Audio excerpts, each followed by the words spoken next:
Bonjour à tous, bienvenue dans ce premier webinaire entreprise, donc organisé par le réseau Interval, réseau intercertificateur VAE en Hauts-de-France. Alors, nous sommes actuellement environ 30 invités en ligne. Nous avons prévu de vous accueillir pendant 60 minutes, dont 15 minutes pour répondre à vos questions que vous pouvez poser via le chat en ligne.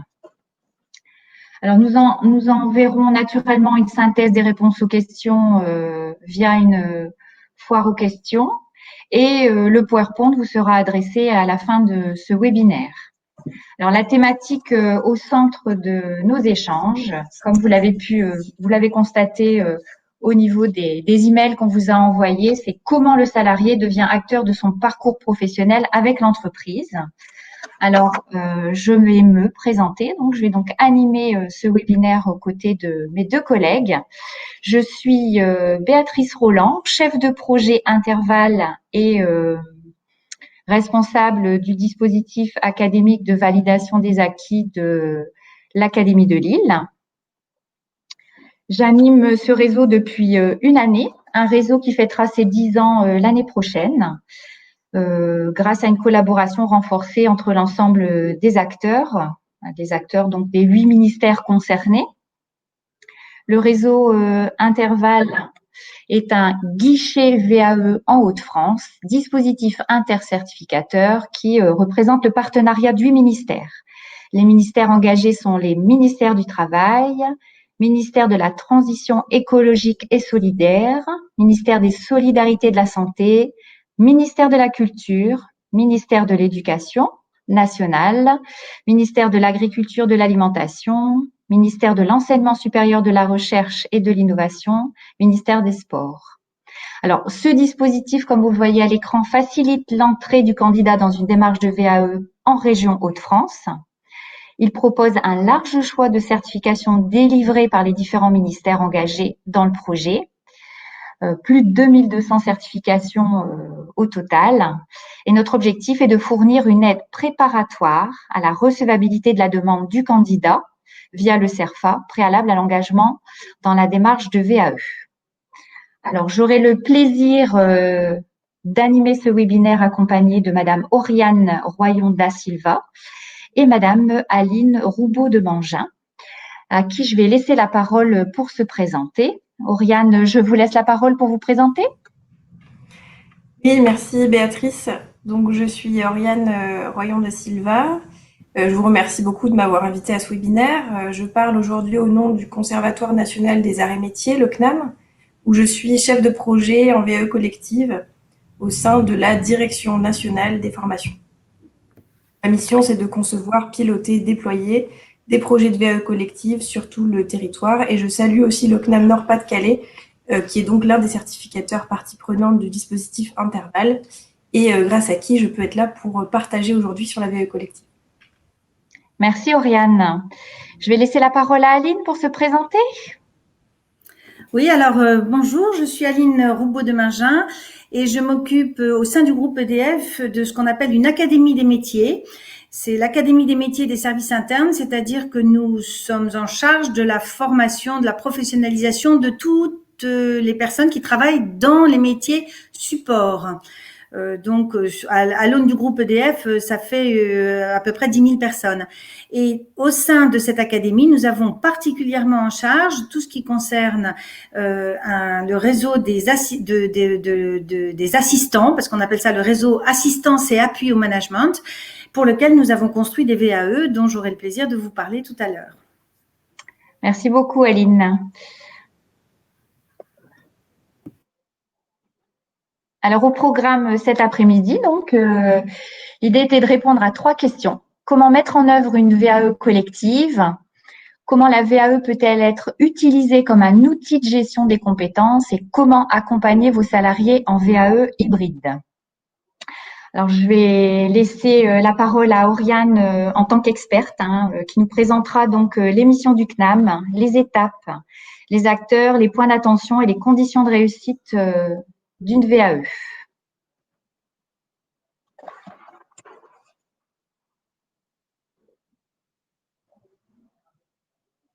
Alors, je vais revenir rapidement sur le CNAM.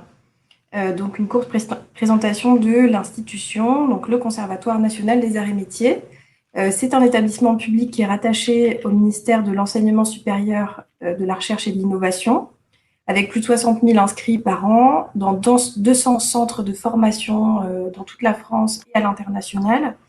Et on délivre près de 480 certifications, donc des diplômes, des licences, des DUT, des masters, des titres RNCP, des doctorats et des diplômes maison, entre autres.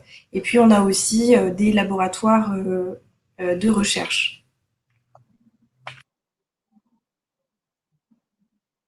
Le CNAM a 3 missions principales. Je vais commencer la lecture de la slide par la droite, avec la première mission qui est la recherche. J'évoquais les 20 laboratoires et qui effectivement viennent nourrir les enseignements et les formations du CNAM. On a une deuxième mission qui est la diffusion de la culture scientifique, et vous avez peut-être déjà entendu parler du musée du CNAM avec notamment ces fameux modèles d'avions magnifiques suspendus dans les anciens bâtiments de l'API. Bref, si vous ne l'avez pas encore visité, je vous invite à le faire. Et puis, on a une troisième mission, et la mission de formation professionnelle supérieure tout au long de la vie. Le public principal du CNAM, ce sont des actifs pour près de 60 à 65%. Donc, ce n'est pas un public de formation initiale, ce sont des actifs qui vont suivre des parcours souvent modulaires le soir ou à distance. Je l'évoquais, le CNAM est implanté sur l'ensemble du territoire national. Vous pouvez voir ici la carte des centres, et également dans les dom-toms et à l'international, puisqu'il y a plusieurs centres dans le monde. Et en région Nord-Pas-de-Calais, donc Hauts-de-France, Picardie, il y a 2 centres principaux qui sont à Amiens et à Lille, et puis un maillage régional.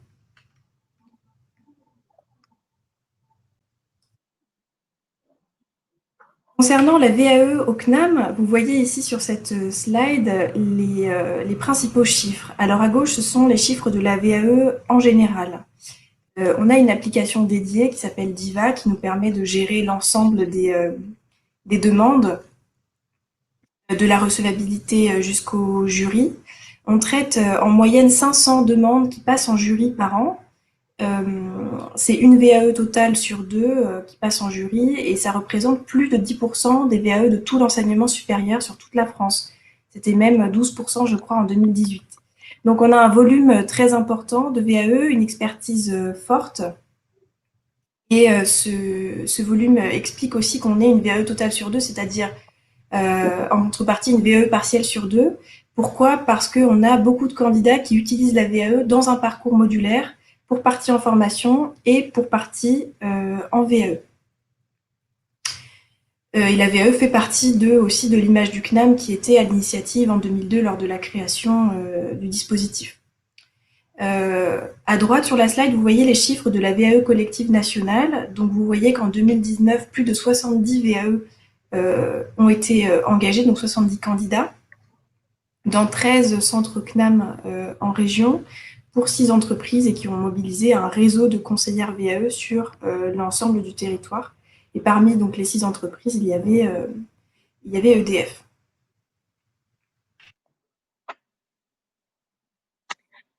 Anne, comment mettre en œuvre une VAE collective? Alors, quelles en sont les étapes et les acteurs?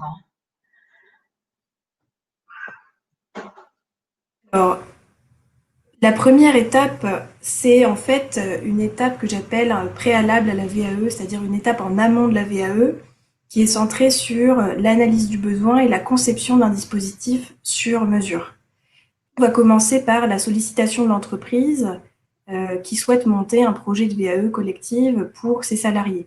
On va analyser ensemble le besoin, c'est-à-dire que d'une part, on va regarder quels sont les métiers de l'entreprise qui sont visés, quelles sont les compétences des personnes qu'on souhaite faire accéder à la VAE, et d'autre part, on va mettre en regard un ou plusieurs diplômes qui couvrent le champ de ces métiers.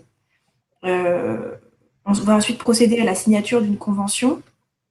Donc, je ne l'ai pas précisé sur la slide, mais ça correspond à une ingénierie classique de projet de formation, c'est-à-dire choisir un format de prestation, là en l'occurrence principalement d'accompagnement, rédiger un devis, solliciter un financement de l'OPCO le cas échéant, et puis finaliser la convention. Et il y a de nombreuses enveloppes dédiées à la VAE dans les branches professionnelles, surtout là, d'autant plus en période de crise sanitaire. Quand ce conventionnement est prêt, on va mener une réunion d'information collective pour aider les salariés à se positionner sur l'un ou l'autre des diplômes. Donc on aura fait en amont déjà un pré-travail d'identification des diplômes, mais on va présenter ça aux salariés pour qu'ils puissent choisir de s'engager ou pas dans la VAE. Et c'est seulement après que la VAE va commencer à proprement parler pour les candidats. On a donc ensuite, je vous ai parlé des étapes préalables pour monter le projet, et maintenant je vais vous parler des étapes de la VAE en tant que telle. Donc on a ces 3 étapes définies par la loi. Je vais aller assez vite parce que je pense que vous les connaissez. Donc la première étape, c'est la recevabilité administrative, qui est en fait une phase de candidature. Ensuite, on a l'accompagnement, où on va aider le candidat à monter un dossier, et puis il va y avoir le jury. Le jury va se prononcer sur la délivrance totale ou partielle de la certification qui était visée. Peut-être je précise qu'une particularité au CNAM, c'est qu'on peut assez facilement prévoir des parcours modulaires où on va suivre une formation, une ou des formations en parallèle de la VAE. Comme l'offre est modularisée, elle est adaptée aux actifs au cours du soir et à distance notamment. Alors, qui sont les acteurs de ces projets de VAE collective? Les principaux acteurs, ce sont en fait les candidats, ou plutôt le groupe de candidats que vous voyez là au centre de la slide. C'est important de parler d'un groupe, même si ce sont toujours des parcours et des validations qui restent individuelles. Il y a une vraie dynamique et une émulation dans le groupe de VAE, d'entreprise, de VAE collective. De part et d'autre de ce groupe de candidats, vous voyez les conseillers et les conseillères VAE et les managers de proximité. Ce sont des acteurs clés qui vont soutenir et accompagner les candidats au long de leur démarche. Et puis de chaque côté du diagramme, à droite et à gauche, vous voyez les pilotes de projet dans l'entreprise et au CNAM qui vont soutenir la démarche tout au long du parcours. Alors, quelles sont les contraintes que vous avez pu identifier, Oriane? Je vous remercie de cette question, Béatrice, parce que effectivement, l'expérience nous a permis d'identifier des contraintes et des points d'attention. La VAE est un dispositif qui est très intéressant pour l'ensemble des acteurs, mais qu'il ne faut pas prendre à la légère. Il ne faut pas penser que c'est automatique. Donc, le premier point d'attention majeur, qui est décliné ici en fait en 3 sous-points, c'est que la VAE demande beaucoup d'investissement et beaucoup d'efforts personnels. C'est environ 300 heures de travail personnel. Donc, vous allez avoir 24 heures d'accompagnement et puis le reste à charge de la personne. Donc, il faut anticiper pour les candidats la charge de travail aussi à la maison, mais surtout dans le cadre de l'entreprise. On voit des candidats qui, parfois, dans des périodes de rush, travaillent 50 heures par semaine, plus la VAE, c'est la garantie d'un burn-out. Donc, il faut avoir une attention particulière de la part des managers, voire même adapter le calendrier en amont de la VAE. C'est ce qu'on a fait, par exemple, là, pour le 3e groupe d'EDF qui se lance cette année. On évite les périodes qui sont les plus chargées pour les assistantes de direction, qui sont la cible de notre dispositif. Le deuxième point d'attention majeur, c'est ici décliné en 5 et 6, c'est qu'il faut absolument avoir un diplôme en adéquation avec le parcours. La VAE ne permet pas d'aller vers un niveau supérieur. Elle ne permet pas en tant que telle d'acquérir de nouvelles compétences. La VAE va faciliter l'acquisition des compétences parce qu'elle oblige à se poser des questions sur la manière dont on travaille. Elle permet de prendre du recul, elle permet d'analyser son parcours. Donc, elle va favoriser la progression professionnelle. Mais attention, on ne peut pas viser un niveau qu'on n'a pas encore atteint ou on ne peut pas viser un diplôme dans un domaine dont on n'est pas encore expert. Donc j'en reviens à ce point qui est vraiment mon point d'alerte aujourd'hui sur les VAE collectives, c'est de ne pas faire l'impasse sur l'analyse du besoin et le choix du diplôme cible. Donc au CNAM, nous proposons plus de 480 certifications avec beaucoup de domaines professionnels qui sont couverts. Et puis vous voyez ici la page du catalogue en ligne.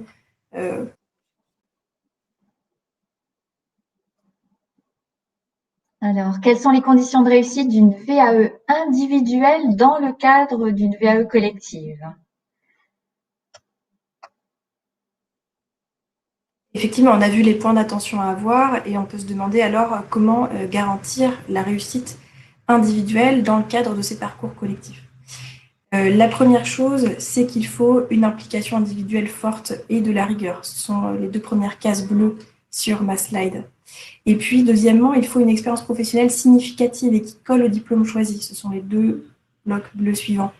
On parle souvent d'1 an d'expérience. Moi, je préfère parler d'expérience significative et qui soit vraiment en correspondance avec le diplôme. Et cette correspondance entre l'expérience et le diplôme, on peut l'évaluer sur 2 axes, le niveau et l'amplitude. Je vais commencer par l'amplitude.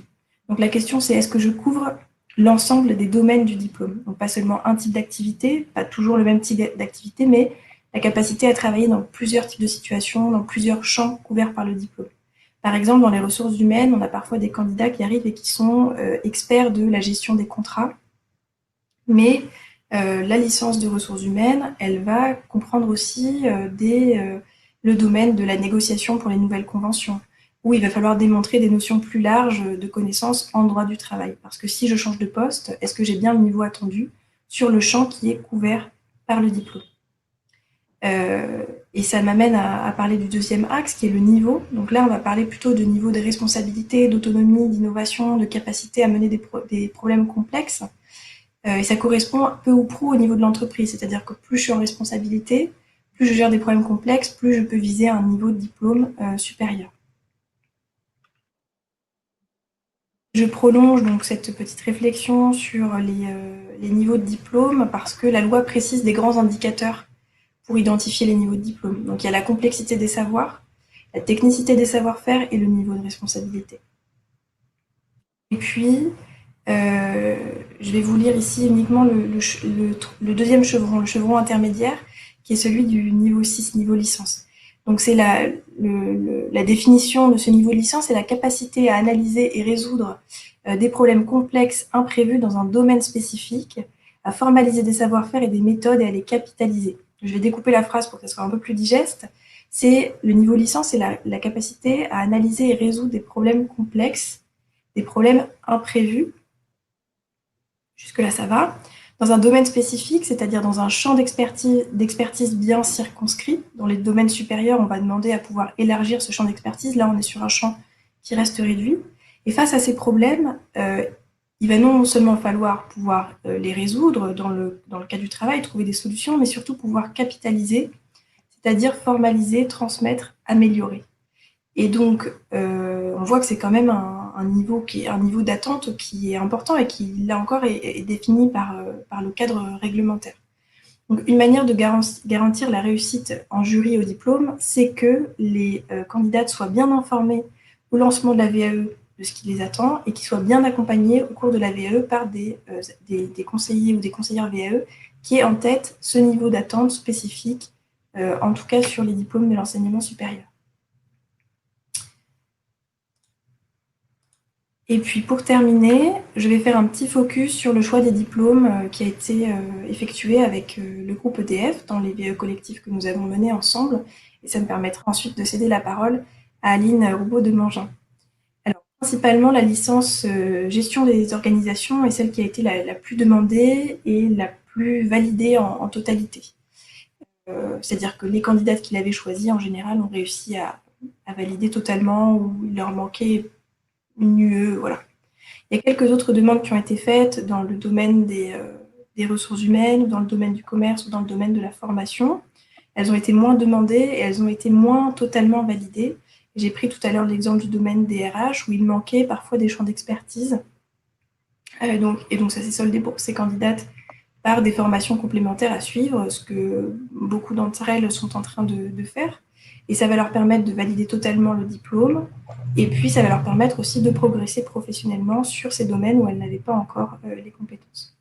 Et on a renforcé le travail de positionnement sur la promotion EDF3, qui vient de commencer, pour éviter les abandons en cours de parcours et pour garantir la réussite des candidates engagées et aller sur un maximum de VAE total.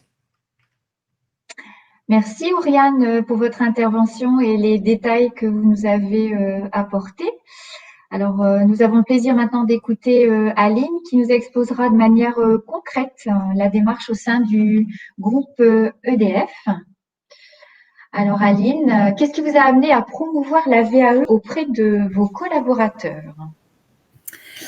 Alors, comme je le disais d'entrée de jeu, nous avons travaillé la VAE sur une filière qui est la filière des assistants du groupe.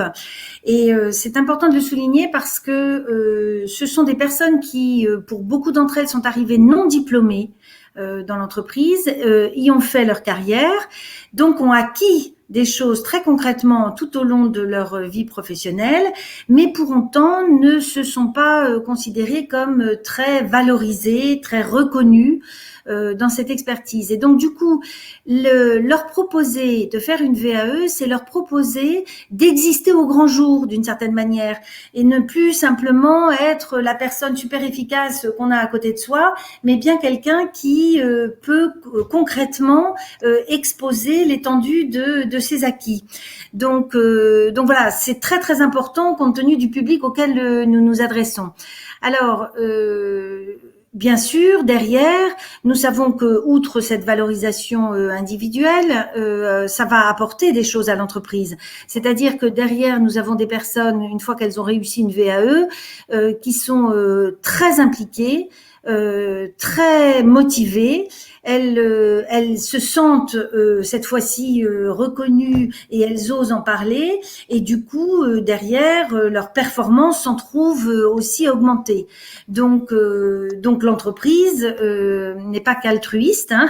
Elle sait que ça lui apporte quelque chose globalement, et ça va permettre en particulier de favoriser les évolutions professionnelles à l'intérieur de la filière, c'est-à-dire en progression d'un poste d'assistant, mais aussi finalement dans le changement vers une autre filière, parce que on trouverait que c'est utile ou que finalement on a envie de voir autre chose.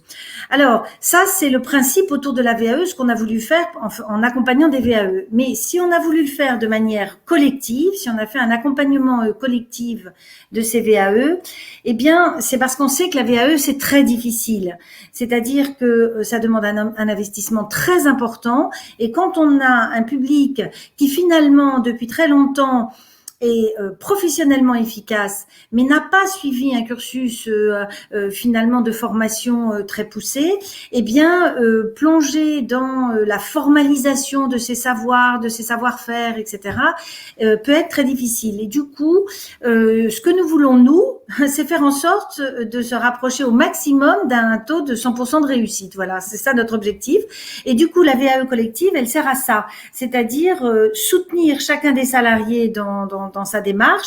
Et évidemment, on va pour ça s'appuyer sur la dynamique de groupe, parce que elles vont, alors je dis elles parce que finalement les dernières promotions que nous avons eues sont féminines, compte tenu de la structure de population de la filière assistance et appui au management, nous avons 95% de femmes. Donc, et donc en fait, quand elles se retrouvent en collectif, en fait, elles s'entraident énormément. Et surtout, elles se réencouragent dans les moments où il y a une baisse finalement de motivation, parce que à un moment donné, on se dit j'y arriverai jamais, c'est trop dur, etc. Et là, le collectif a un rôle vraiment très très important. Voilà, donc ça c'est ce que je vous ai dit sur la dynamique collective en fait, hein. D'accord. Ces idées-là. Voilà. Alors, comment la VAE peut-elle être utilisée comme un outil de gestion des compétences? Alors nous considérons effectivement que la VAE est un outil de gestion des compétences, parce que il y a plusieurs aspects. Du côté du salarié, très clairement, le salarié fait le point sur ses acquis. Donc, sa gestion personnelle des compétences va s'en trouver améliorée. Et ce qui est surtout très important, c'est le regard de professionnels externes. Finalement, même si parfois le regard peut être un peu rude, le regard qui est apporté par les accompagnateurs externes et finalement le jury, va permettre d'avoir un point très très clair sur le niveau de ce qu'on a acquis dans toute sa carrière ou dans les différents itinéraires de sa vie professionnelle. Et donc du coup, lorsque on est au clair sur là où on en est, eh bien on est aussi au clair sur là où on veut aller. Et finalement, quand on a des assistantes qui viennent nous voir en disant je voudrais bouger, je voudrais changer, je voudrais ci, je voudrais ça, le fait de passer par une VAE, ça leur permet aussi d'être réalistes sur leurs projections futures et de se dire, compte tenu de ce que finalement cette VAE m'a appris sur moi, sur mes acquis, eh bien, je peux raisonnablement évoluer vers tel ou tel poste avec une chance de succès à 100% et tout le monde s'en trouvera bénéficiaire. Donc, vous voyez, pour le salarié, c'est une vraie possibilité de gérer ses compétences. Évidemment, pour nous, globalement, pour l'entreprise, alors d'une part, ça nous permet de repérer un peu finalement le niveau de compétences réelles des collaborateurs. Alors, j'ai envie de dire, ça, c'est d'autant plus réel aujourd'hui, et d'autant plus intéressant aujourd'hui qu'on a encore une structure de population avec des personnes très peu diplômées. Nous en avions même qui n'avaient pas le bac, de nombreuses personnes qui n'avaient pas le bac quand nous avons commencé à travailler sur les VAE. Et donc encore pendant quelques années, nous aurons des personnes sans aucun diplôme. Après, évidemment, la structure changera un peu et le rapport à la VAE changera aussi un peu. Mais dans un premier temps, ça nous a vraiment permis de situer finalement toute la progression qui avait été faite par ces assistantes au cours de leur vie professionnelle. À cette occasion de VAE, nous savons aussi que nous allons augmenter le niveau de qualification et d'employabilité, parce que quand on fait une VAE, on est capable donc d'atteindre un certain niveau. Du coup, on peut se mettre en avant en valorisant ce niveau là. Donc globalement, la qualification de l'ensemble de la filière se trouve reconnue, et l'employabilité, parce que quand on ne sait pas où on en est, on n'ose pas dire je sais faire ci, je sais faire ça, je suis à tel niveau. Mais une fois qu'on a finalement acquis ce niveau de qualification, eh bien on peut valoriser ceci dans les échanges qu'on a avec de futurs patrons. Et donc notre employabilité et la manière dont nous allons pouvoir la mettre en valeur s'en trouve augmentée. Donc voilà, rien que ce recul sur soi nous permet d'oser nous présenter en valorisant des compétences particulières. Alors, le dernier point que j'ai souligné, eh bien, c'est de professionnaliser sur des champs non acquis dans la carrière. Là, effectivement, Oriane y faisait allusion. Nous nous trouvons avec des populations qui peuvent avoir eu un itinéraire varié ou moins varié, mais qui n'ont évidemment pas touché à tous les champs de ce qu'on leur demanderait, soit quand on avait fait les VAE Bac Pro ou les BTS assistant manager, mais encore plus au niveau licence. Et donc du coup, à cette occasion-là, pour celles qui en ont le courage et l'envie, etc., il y a moyen de se professionnaliser en complément. Et ça, c'est gagnant aussi pour l'entreprise, bien entendu. Alors, est-ce que vous avez déjà constaté des retours sur investissement? Si oui, lesquels? Comment les valoriser? Alors, les retours sur investissement, oui, on en a, et à vrai dire, c'est extrêmement satisfaisant. Je parle en mon nom et en celui de Christelle Ansart qui nous écoute, parce que c'est elle la cheville ouvrière de toute cette opération dans le groupe EDF. D'abord, la confiance en soi et l'assurance. Je viens d'en parler. Mettre des mots sur ses acquis, mettre des mots sur un niveau, eh bien c'est s'autoriser à le dire aussi. Et donc je pense que derrière c'est vraiment ce que j'aurais envie de valoriser en premier. Mais encore une fois, nous partons d'une population qui se trouve assez décalée, on va dire, par rapport à un univers que vous connaissez peut-être, l'univers EDF, qui est plutôt un univers d'ingénieurs diplômés. On va dire ça à la serpe, hein. Excusez-moi, EDF n'est pas que ça, mais sa culture est quand même très marquée par ça. Du coup, quand on est assistante et qu'on n'a même pas son bac, malgré tout ce qu'on a acquis, on ne se sent pas toujours en droit d'affirmer des positions. Et ça, c'est vraiment une évolution très, très importante qu'on voit grâce à la VAE. Un approfondissement des connaissances, je viens d'en parler, avec la possibilité même d'ouvrir sur des connaissances nouvelles. Et d'être sûr de soi du coup, et pas simplement de se dire dans ma pratique j'ai fait ça, mais oui, si je sais maintenant, je peux l'affirmer. Et le troisième point que je souligne là, c'est des opportunités de changement.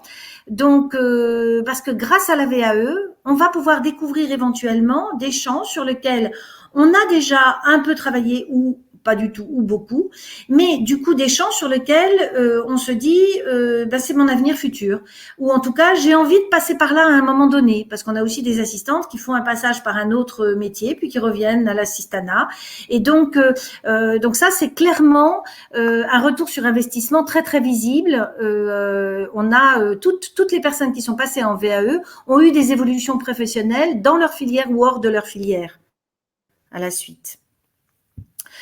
L'occasion de confirmer l'implication au travail, ça j'en ai parlé dès le début parce que on savait que ce serait un levier très très important pour nous. Il faut dire quand même que les personnes qui s'engagent dans une VAE sont plutôt des personnes qui sont déjà très impliquées et qui ont un haut degré de motivation pour être capables d'accepter toutes les heures supplémentaires de travail qui vont être demandées à la maison. Donc clairement, on le confirme, mais on sait qu'on est déjà avec une population plutôt triée sur le volet du point de vue de l'implication. La reconnaissance financière, on a noté exceptionnellement parce que finalement la reconnaissance financière se fait tout au long de la carrière. Et du coup, jusqu'à maintenant, nous n'avions pas de situation où les personnes étaient revalorisées financièrement, puisqu'elles étaient déjà au niveau financier correspondant au poste qu'elles allaient prendre après. Alors après, et d'ailleurs, on le dit dès le début, ne faites pas une VAE pour chercher une reconnaissance financière, parce que vous seriez déçus. Ça ne fait que reconnaître ce que l'entreprise a déjà reconnu en vous donnant des augmentations de salaire. Maintenant, avec l'étape supplémentaire que nous venons de franchir avec le CNAM, pour passer au niveau licence, il s'avère que certaines assistantes qui, dans leurs entités, ont des niveaux de rémunération plus inférieurs, les cas commencent à arriver où effectivement, nous aurons associé à la VAE une augmentation de salaire. Le dernier point, c'est plus un point global, c'est-à-dire que grâce à ça, nous montrons que le groupe EDF ne s'intéresse pas qu'aux métiers techniques, cœur de métier du groupe, etc. Mais que nous sommes prêts à investir, parce que un accompagnement en VAE collective, ça demande un investissement de la part de l'entreprise, et donc nous souhaitons investir sur cette filière aussi. Voilà. Alors, comment avez-vous accompagné vos salariés en VAE hybride? Alors, les VAE hybrides, ce sont plutôt des VAE que nous avons eus au niveau BTS et Bac Pro, et donc là, nous avons remis quelques éléments. Lorsque elles ont fait le Bac Pro, elles ont pu avoir des modules de formation à la carte, pour se remettre à niveau sur des choses qu'elles n'avaient pas abordées dans leur carrière. Par exemple, certaines n'avaient jamais fait de PowerPoint, alors pas beaucoup, mais certaines n'avaient jamais fait de suivi d'un tableau de bord. L'anglais, par exemple, est utilisé dans certaines entités du groupe, mais assez peu dans les univers dans lesquels nous avons le plus d'assistantes. Donc, du coup, comme c'est absolument indispensable pour réussir son Bac Pro ou son BTS, nous leur avons permis d'avoir des modules à la carte. Et puis, forcément, l'accompagnement personnalisé, c'est-à-dire que, de fait, en faisant des VAE collective qui était très encadrée pour ces Bac Pro et BTS, parce que c'était quand même des personnes qui étaient assez loin de l'univers, on va dire, étudiant. Du coup, leur permettre une prise en main facilitée des référentiels, les aider à rédiger leur dossier et surtout faire des simulations de l'entretien final. Ce sont des plus que nous permettent ces VAE collectives. Parce que l'entreprise a décidé d'investir là-dessus, et de fait les résultats résultats étaient très probants puisque nous avions, je sais plus le taux exact, suivant les promos, c'était 99 ou 100% de réussite, quoi. Voilà. Donc, mais ça, c'est un vrai choix de l'entreprise. Très bien. Peut-être, pour conclure, Oui, si ça oui, vous oui, ennuie allez-y, pas, Aline, je vous en Béatrice. prie. Oui, oui, on en a échangé. Oui. Voilà, je n'avais pas fait de slide sur la conclusion, mais c'est vrai que pour moi, la VAE, c'est quand même un dispositif absolument formidable qui a été créé en France et c'est un outil individuel et donc collectif pour les entreprises qui, de mon point de vue, est vraiment formidable. Et nous, si nous avons voulu faire ces VAE collectives et donc dépenser de l'argent et du temps pour ça, c'est parce que nous savons que c'est un levier pour booster cet outil de VAE. Et c'est vrai que cet investissement qu'on a accepté de faire au départ, eh bien, nous sommes très fiers d'en voir les résultats. Ça en vaut vraiment la peine quand on voit les effets sur les personnes individuellement, la fierté qu'elles en ont quand elles ont réussi, et puis globalement sur l'augmentation des compétences de l'entreprise et l'adéquation entre les postes et les profils des personnes.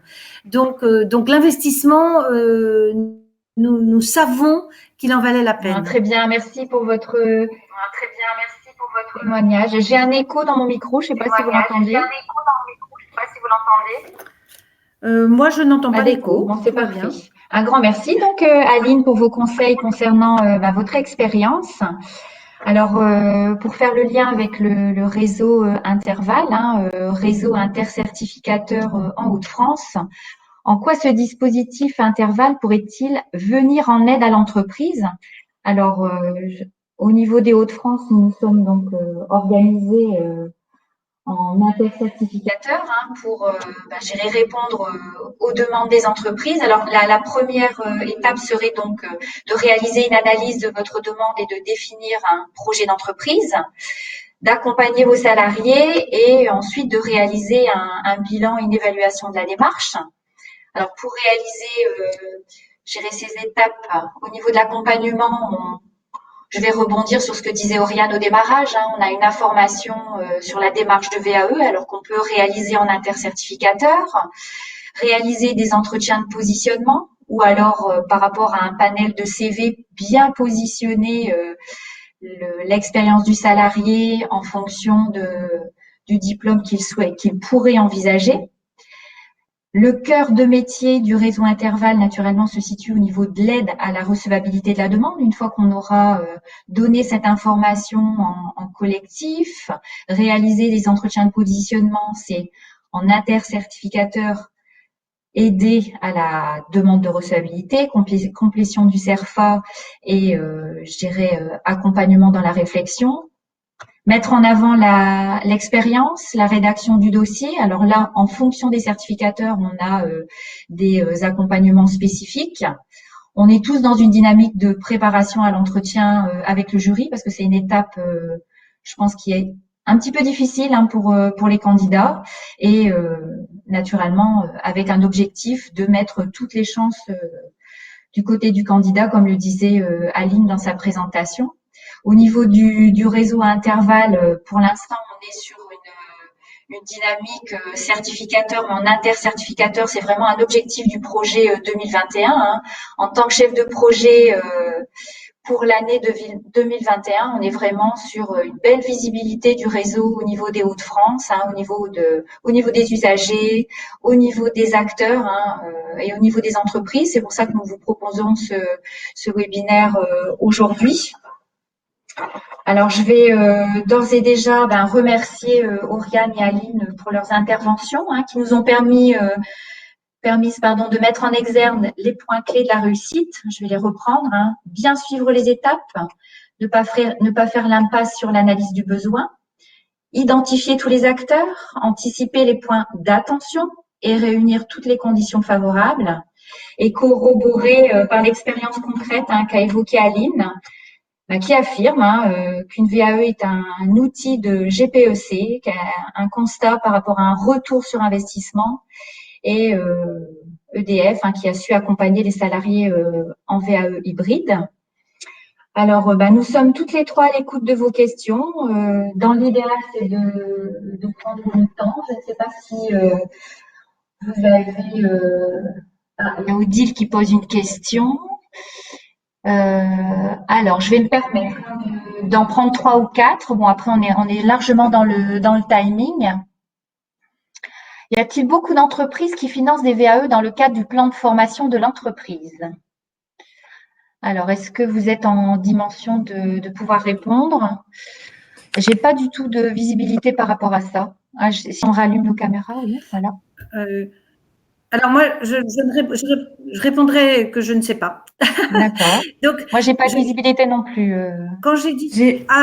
vous m'entendez ou pas? Oui, oui, oui. J'ai peut-être un début de réponse. Donc, de mon côté, quand j'ai discuté avec des collègues d'autres entreprises, j'ai vu que nous étions quand même assez, que je ne trouvais pas le même type d'investissement chez les autres. Voilà. Mais peut-être que Oriane a plus de renseignements. Oui, j'ai des éléments de réponse. C'est vrai que, comme je l'évoquais dans ma présentation, il y a énormément d'enveloppes qui sont dédiées à la VAE, qui est une priorité nationale. Et notamment là, en période de crise sanitaire, il y a eu des enveloppes supplémentaires qui ont été débloquées dans les OPCO, par branche professionnelle. Donc, il est très fréquent que les entreprises mobilisent l'OPCO pour les VAE. Par ailleurs, quand on a des VAE hybrides, donc on va avoir de la VAE plus de la formation, là, on peut avoir en fait un système d'abondement entre le plan de formation de l'entreprise et l'OPCO qui va financer la partie VAE. Donc, en termes de fréquence, je ne saurais pas répondre, mais en tout cas, les deux modalités coexistent sur les projets auxquels moi, je participe. D'accord, merci Oriane. Alors, combien de temps en moyenne a duré l'accompagnement collectif pour chaque groupe dans l'entreprise chez EDF, Aline?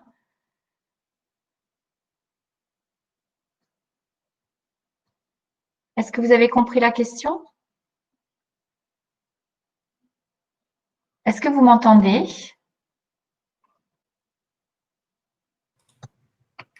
Je vais peut-être prendre la main du coup pour répondre en tout cas à la question sur le temps je n'entends plus du tout, donc je ne sais pas si je suis la seule. Mais... Ah, ben oui, on a eu le sentiment, Aline, parce que j'ai posé la question, mais vous n'y avez pas répondu. Alors, je laisse Oriane et puis je la repose, la question. Je pense qu'elle ne nous entend pas. Je vais répondre du coup. Donc, au départ, ce qui avait été prévu, c'était un accompagnement en, il me semble, 6 à 8 mois. Et en fait, ça, c'était trop court. On l'a revu par la suite et on est autour de, en général, 9 à 12 mois d'accompagnement. Donc, on essaye d'être sur 12 mois de la recevabilité au jury. Mais l'accompagnement, il ne faut pas essayer, sauf à ce que les personnes aient un emploi du temps qui leur permettent de se rendre disponibles vraiment pour la VAE. Si elles sont sur un temps de travail 100%, essayer de réduire le temps d'accompagnement, ce n'est pas forcément une bonne stratégie parce qu'on va mettre les candidats en difficulté sur leur VAE. Donc, il vaut mieux leur laisser l'opportunité de le faire en 9 mois, 12 mois et puis en rythmant bien l'accompagnement par des temps de collectif pour garder cette émulation, pour garder ce rythme et garder les candidats bien focus sur leur VAE. Merci Oriane. Alors, comment l'entreprise EDF communique-t-elle auprès de ses salariés sur la VAE? Alors, je vais essayer, là j'ai entendu la question, mais avant je n'entendais pas du tout l'intervention de Yann. Alors nous communiquons sur la VAE par l'intermédiaire d'une communauté sur notre intranet. Christelle a en charge une communauté qui regroupe toutes les assistantes qui en ont envie et sur lequel nous avons toutes les informations pour leur présenter une démarche de VAE en amont et ensuite les accompagner. Alors, au démarrage, avant qu'elles ne se lancent dans une VAE, nous faisons une réunion d'information avec, par exemple, le CNAM Oriane sur les nouvelles promotions et nous leur expliquons exactement les enjeux de la VAE et surtout les difficultés, celles qu'évoquait Oriane dans son intervention, les difficultés, les contraintes que cela impose et la nécessité évidemment que le manager soit complètement partie prenante pour que la personne effectivement ne risque pas d'être en burn-out, etc. Et donc nous faisons ces réunions d'information en amont avec les candidats ou candidats éventuels et puis les managers. Et une fois qu'ils ont discuté entre eux, qu'ils sont d'accord sur la faisabilité dans la situation professionnelle de la personne, et bien à ce moment-là, la personne peut rentrer dans le dispositif et commencer à avoir des premiers échanges avec le CNAM pour voir si son dossier pourrait être recevable ou non. Voilà. Donc la communication, elle est faite vraiment tout au long de l'année grâce à la communauté et très spécifiquement pour les candidats avant de se lancer. Ah. Aline? Je ne sais pas si vous m'avez entendu. On ne vous a pas entendu. Oui, vous m'avez entendu? Non, pas la fin, Aline, pas sur la fin. Ah, je ne sais pas ce que vous avez. Du coup, ce qu'il faut que je reprenne. Vous avez au entendu niveau des candidats sur comment je vais dire, le suivi, hein, enfin la présentation de la validation des acquis que les candidats via gérer ce système intranet en amont, mais après c'était l'aval. L'aval, j'ai pas suivi. Alors, en fait, c'est pas tout à fait l'aval. C'est au moment tout au long de l'année, Oui. nous communiquons. Et juste avant de confirmer qu'une personne peut être inscrite en VAE, nous avons une réunion d'information avec le CNAM en l'occurrence pour expliquer tous les tenants et les aboutissants à la personne candidate et son manager, parce que nous n'acceptons aucune inscription sans que le manager ait validé. Et par exemple, très récemment, compte tenu effectivement des évolutions de profil, nous avons eu une assistante. Ce n'est pas très positif dans les circonstances, mais quand même, je le dis, nous avons eu une assistante qui voulait faire sa VAE, et en réalité, il s'est avéré que compte tenu de son niveau de rémunération, à l'issue de sa VAE, elle aurait, si elle la réussissait, elle aurait une augmentation de salaire. Augmentation de salaire qui n'était pas envisageable dans le contexte en fait dans lequel est cette direction-là. Et donc du coup, le manager n'a pas voulu qu'elle s'inscrive. Alors, on a fait tout ce qu'on pouvait pour essayer quand même de débloquer, de déverrouiller le système, et nous allons mettre en place quelque chose pour que ça ne se reproduise pas, mais c'était la première fois.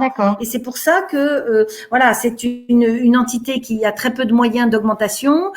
Cette assistante avait déjà été beaucoup augmentée par rapport à ses collègues. Bon, vous voyez, il y a plusieurs facteurs qui s'expliquent tout à fait. Mais du coup, nous n'avons pas voulu prendre son inscription parce que il fallait que le manager soit d'accord. Vous voyez, donc on est vraiment très très clair en amont et on veut que toutes les parties prenantes soient d'accord. D'accord. Très bien. Alors, je pense qu'on a répondu à toutes les questions pour l'instant.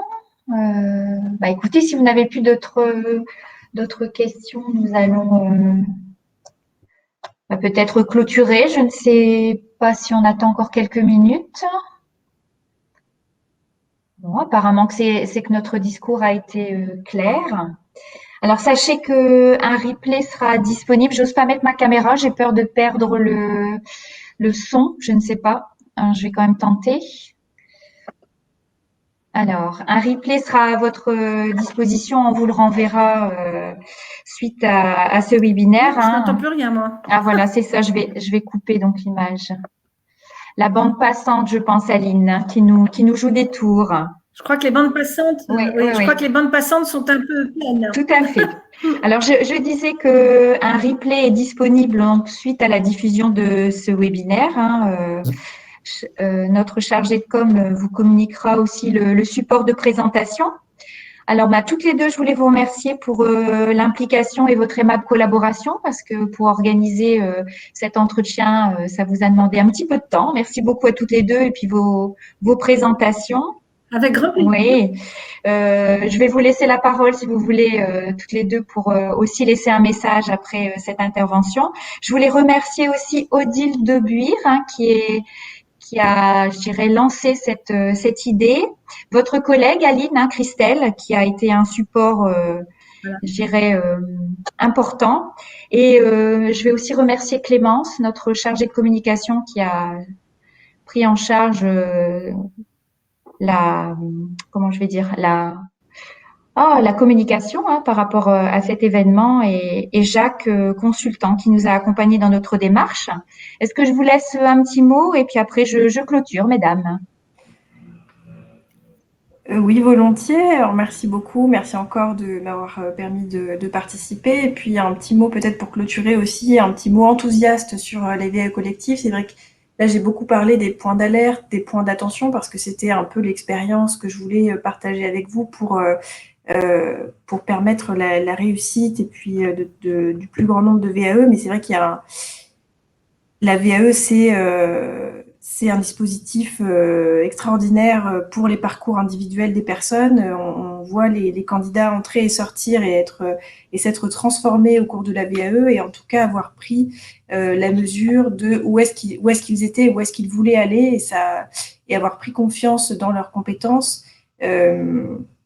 Avec souvent des personnes en fait qui ont une expertise très très forte sur le terrain, mais pas le niveau de diplôme qui a encore un sésame en France. Et donc la VAE, elle permet ça, ces beaux parcours individuels. Donc c'est vraiment des belles expériences collectives qu'on mène ensemble. Merci, Oriane. Aline, vous souhaitez ajouter aussi? Oui, ben c'est gentil. Alors d'abord, je voulais vous remercier.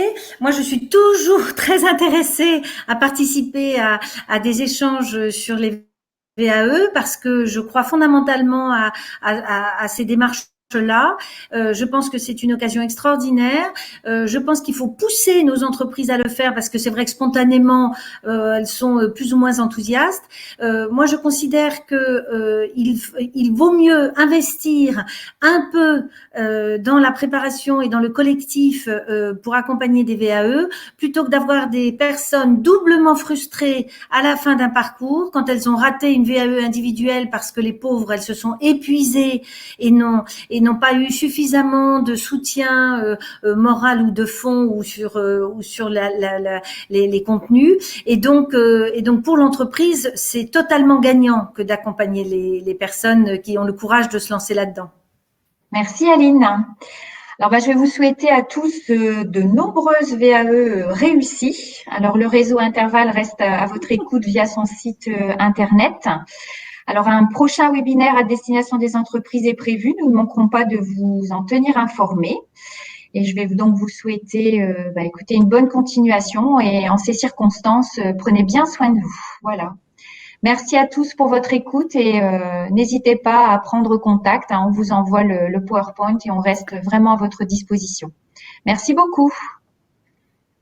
Merci. Merci, mesdames. Au revoir, bon après-midi. Oui, merci.